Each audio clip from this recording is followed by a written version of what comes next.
Welcome to the Nebraska Department of Education's Making It Stick Professional Development webinar series. I'm Dr. Michael Quinn, and I'll be your host for Module 6, Think-Aloud, a reading and writing strategy.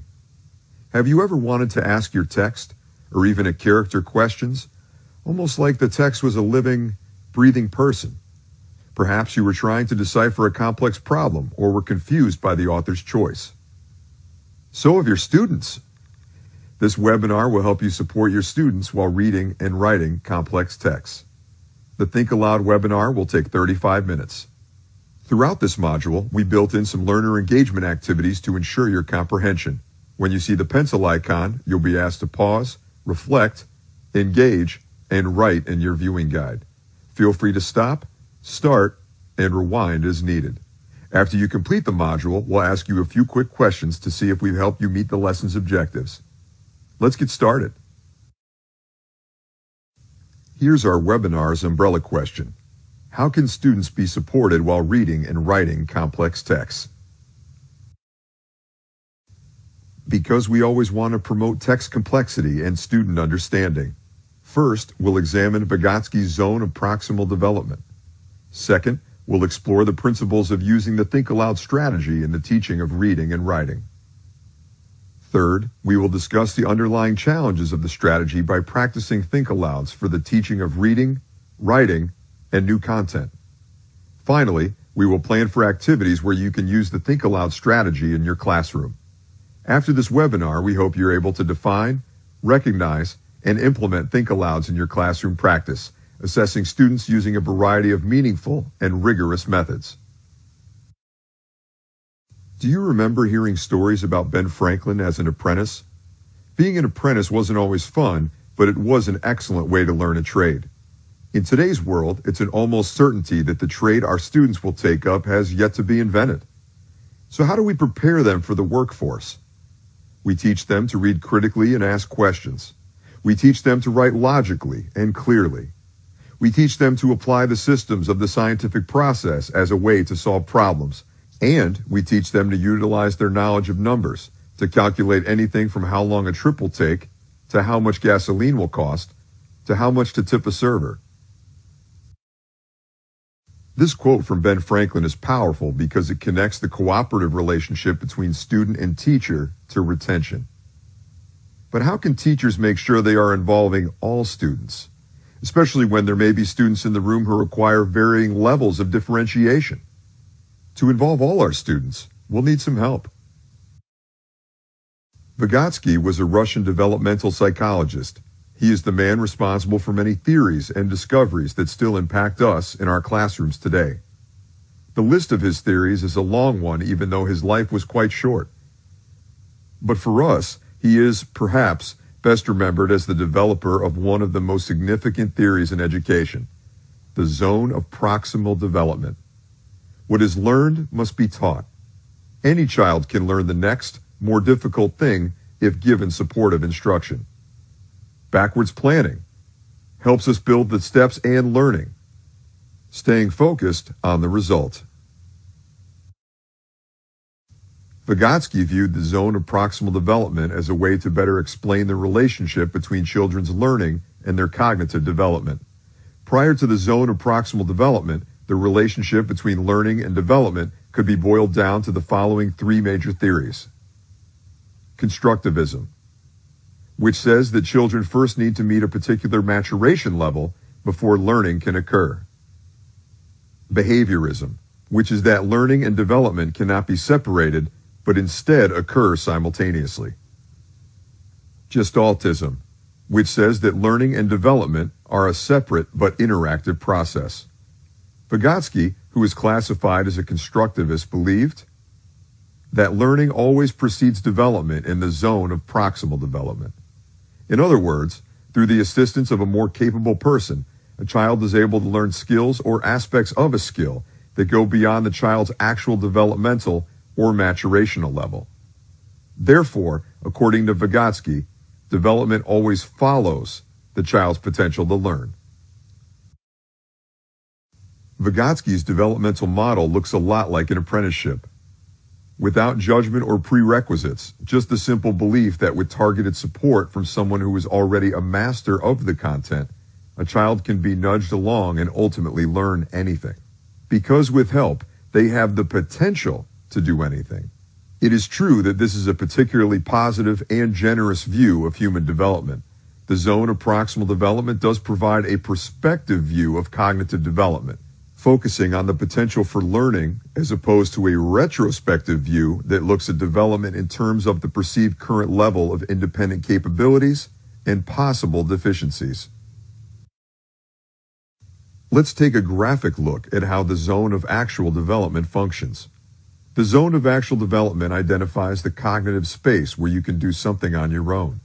You have practiced it to a point where you are completely independent, and when you do it, there isn't any more actual learning going on. For adults, it's like checking the mirrors in the car. When you first learned how to drive and you had to remember to do it. You had to actually think about it. The way you learned to do it automatically was by having someone in the seat next to you constantly saying, "Did you check your mirrors?" This would be similar to a student's independent reading level. But we're more interested in Vygotsky's next level, the zone of proximal development.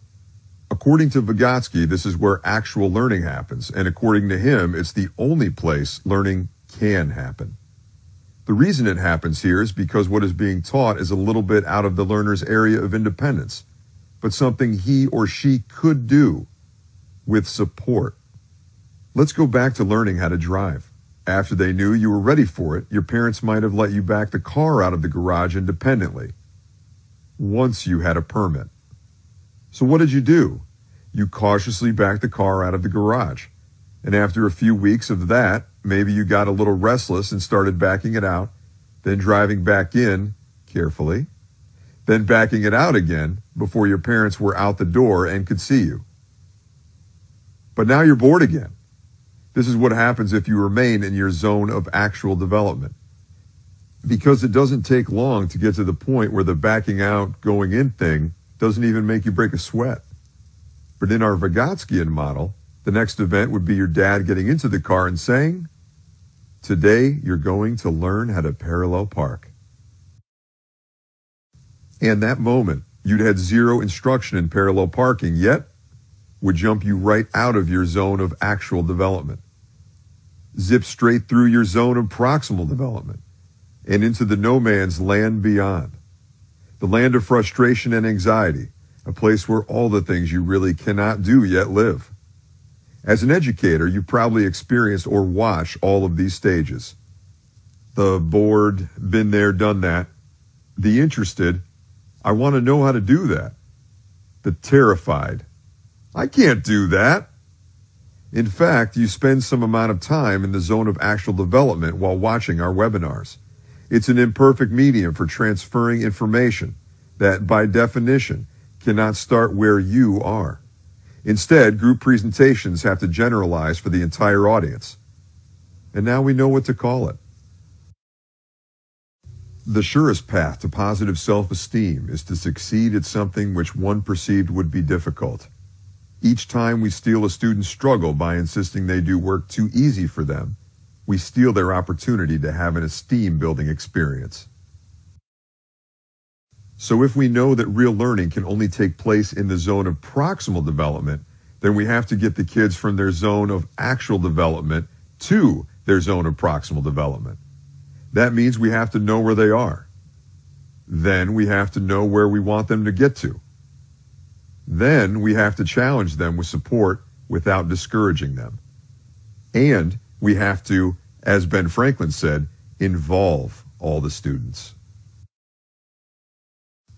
Around the time that Vygotsky got popular in the United States, the term scaffolding popped up in educational circles.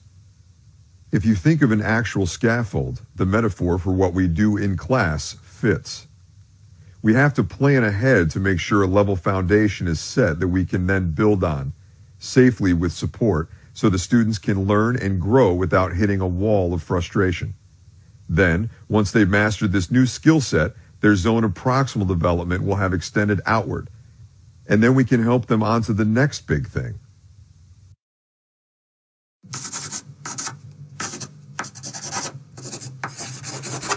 Either by yourself or in a group, let's take some time to process all of this and think about how it connects to your work in the classroom.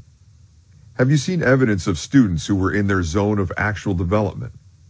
How were you able to tell? How were you able to tell if students were being pushed past their zone of proximal development? In each instance, what did you do to help the situation? Please pause the video for a moment and write down your evidence, behaviors, and remedies in your viewing guide. Press play when you're ready to resume. What are Think-Alouds? Think-Alouds are when teachers model and verbalize how skilled readers construct meaning from a text. Teacher verbalizations include describing their process as they read to monitor their own comprehension. Think-Alouds provide students with the tools to monitor their own comprehension and promote metacognition. Teach students to reread a sentence, read ahead to clarify, and/or look for context clues. Slow down the reading process, opening up the room for questions as you're reading. The main benefit of Think-Alouds is that you're creating independent thinkers. After successfully modeling the strategy, students are better equipped to employ the same strategies on their own. Let's talk about teaching strategies and how to approach a specific task. Here are a set of steps that you can use to help move your students from dependent to independent users of a new skill, or in this case, a new strategy. First, you begin by letting them know directly what it is that they're going to learn. In our case, it's a new strategy. Name it, give it a little bit of information, then move on to number 2, explaining why this is a good strategy to use, who uses it, and what Think-Alouds can do to make their lives easier. Which leads to number 3, showing them when to use the strategy. It might also be good to talk about when it won't apply. Then you move on to number 4, modeling how to use the strategy. Access to an overhead or smartboard can be useful for these modeling sessions, but you can always use a chalkboard to list your verbal cues. Once you've modeled the strategy and answered any questions that popped up, it's time to move on to number 5, the student's turn. At this point, the training wheels are still on, but soon it will be step number 6, independent use of the strategy. And note, the heading says that these are recursive steps. The recursive bit is interesting. The next time we move on to a new, complex text, we can apply the same Think-Aloud strategies, and students might be able to internalize them and apply them on their own. Let's look at a teacher training text to see this in a different light.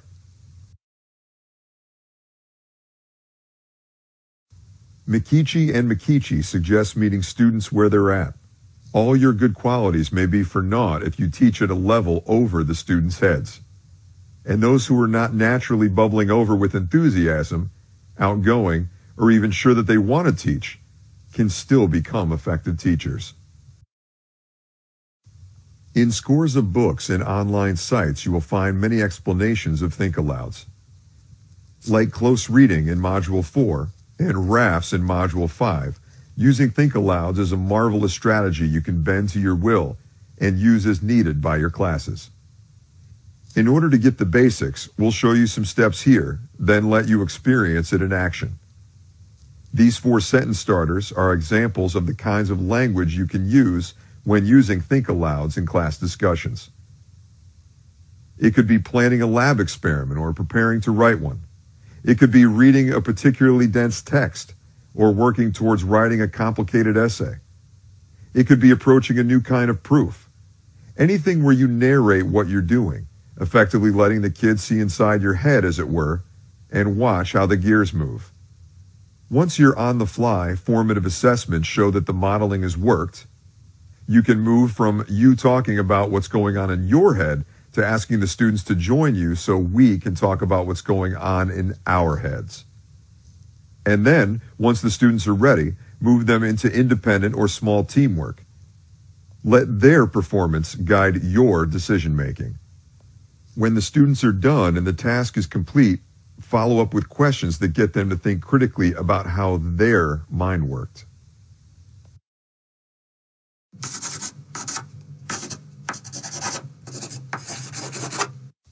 One of the interesting side effects of this process is the removal of judgment speak in the classroom. There are only right answers. If the student is explaining how he or she thought through the item, you're unable to say, "No, you're wrong." Using this process effectively ends stories of students who got the right answer but couldn't explain on the page how they got it, so then they lost credit. 5 minutes with their teacher going through their thought process verbally as a Think-Aloud would have solved that problem and given student and teacher a chance to gain some useful insights. Now it's time for us to take a look at a challenging text. Please find a passage written by John Locke in your viewing guide. This is something that is within your zone of proximal development, but still complex. While you read the text, use the space and the margins to track your thoughts and jot down what you're thinking and doing as a reader while you're reading. Again, there are only right answers. Please pause the video for a moment and write down your notes in your viewing guide. Press play when you're ready to resume. Doing this in class with American literature students, I know that without support, this text may be well past their zone of proximal development and into their frustration and anxiety zone. To keep everyone in their zone of proximal development, I might tell students to try to read it through once and put slashes where they think one idea ends and another begins, exclamation points where they think some important points may be made, and question marks where they think they have an important question. If you would assign this reading after you gave your students some time to take notes and mark the text, what would be some interesting, reflective questions you could ask about the text? How did you get that? Where in the text did you find that?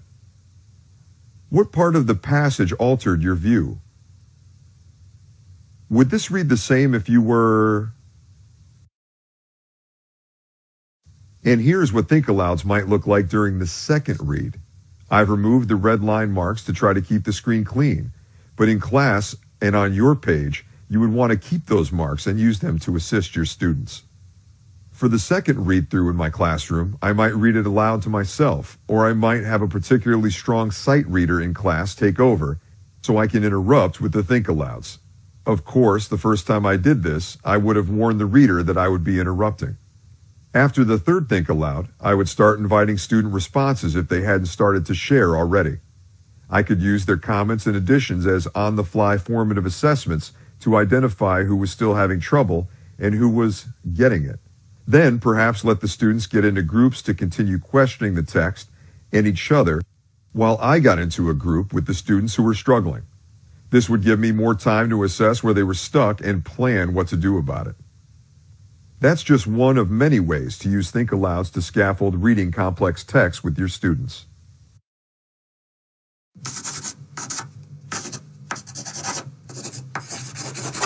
Either by yourself or in a group, let's take some time to reflect on difficult text you've already used in your classes. If you're watching with a group, please take some time to share your answers. For which text could you utilize Think-Alouds to help students by seeing how you make sense of the text? Which complex texts have you avoided because you thought they were too hard for your students? What other strategy or strategies could you pair a Think-Aloud with to help students make sense of the text? Please pause the video for a moment and write down your additional texts and strategies in your viewing guide.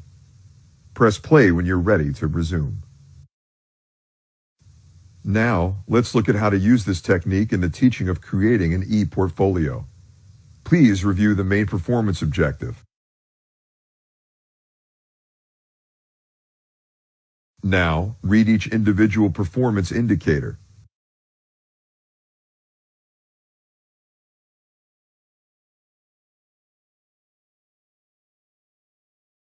How would your students answer the following questions? Why is it important to have an e-portfolio? How do you plan on utilizing your e-portfolio? How will this project assist you in preparing to meet your career goals? Students may feel insecure about their own abilities and inexperience. Think-Alouds provide a way to help your students see the purpose behind an e-portfolio.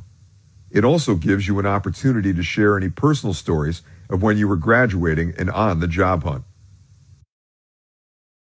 Imagine that you're teaching a lesson on how to create an e-portfolio, but you want to get the wheel spinning before you go to the computer lab. Ask your students to answer the following questions. Begin with, what do you think employers will be looking for? Identify 3 strengths. Identify 3 hobbies. What are your goals this school year? What are your goals for the next 3 years? Take a career assessment and reflect on the results. Do you agree with the assessment? Why or why not? We could say something like, we need to figure out what employers are looking for and tailor our portfolio accordingly. Here's a digital cover of an e-portfolio. It always helps to show exemplary products when making our point. Ask your students, what do you know about Jamie from her e-portfolio cover? What does she want you to look at first? What clues does she give you that she's warm, friendly, professional? Explain that, as an employer, you're impressed with the polish and look of Jamie's portfolio, and that you really appreciate her saving you time by highlighting the resume link in green. Well done.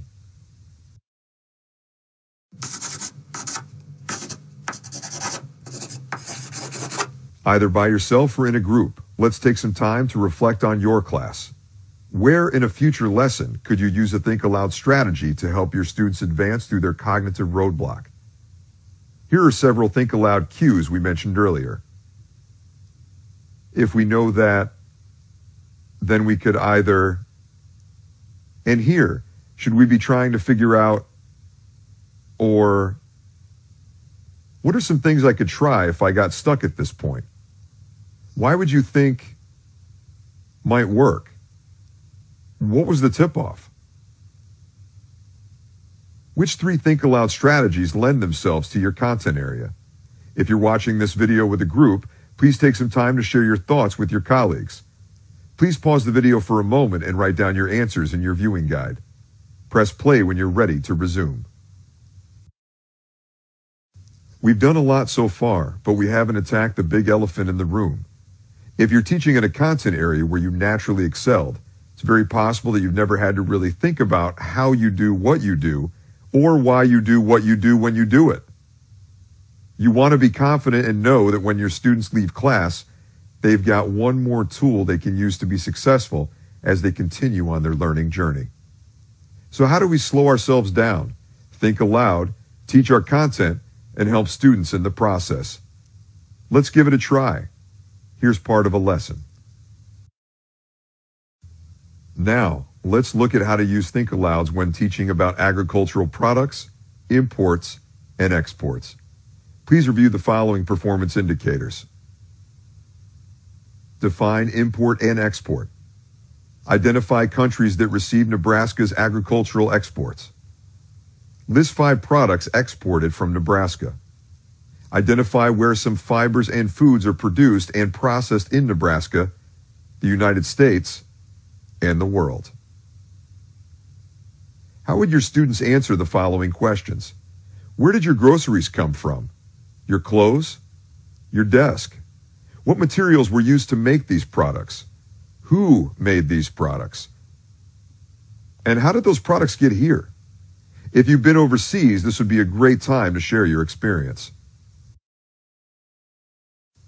Here's an activity that has to do with matching products and destinations. In class, you might use a Think-Aloud here to think through different types of products and give them a starting point. Why can't Canada grow their own potatoes? Why is poultry so in demand all over the globe? Don't Japan, Taiwan, and Korea have their own forests?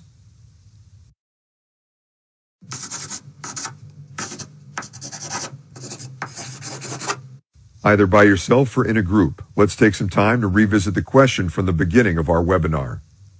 How can students be supported while writing, engaged in an activity, or accomplishing a task? We hope you feel better prepared to answer this question and can put Think-Alouds to work for you in your classes. How will you move beyond, what does it say? Within your content area, identify one piece of written content, one activity, and one task that you think will benefit from using a Think-Aloud. Go back to your list of texts you've avoided because they're too complex. Map one Think-Aloud strategy onto the content, activity, and task. Be specific and include verbal cues like, if we know that, then where appropriate. Are there any potential challenges you see in identifying the strategies that you use? In explaining them? Any potential pitfalls in thinking aloud as you work through a new problem or task to show the students how you do it? How will your 3 Think Aloud strategies support your students? How will your strategy become recursive? How can and will they use it again? Please pause the video for a moment and write down your strategies and answers in your viewing guide. Press play when you're finished.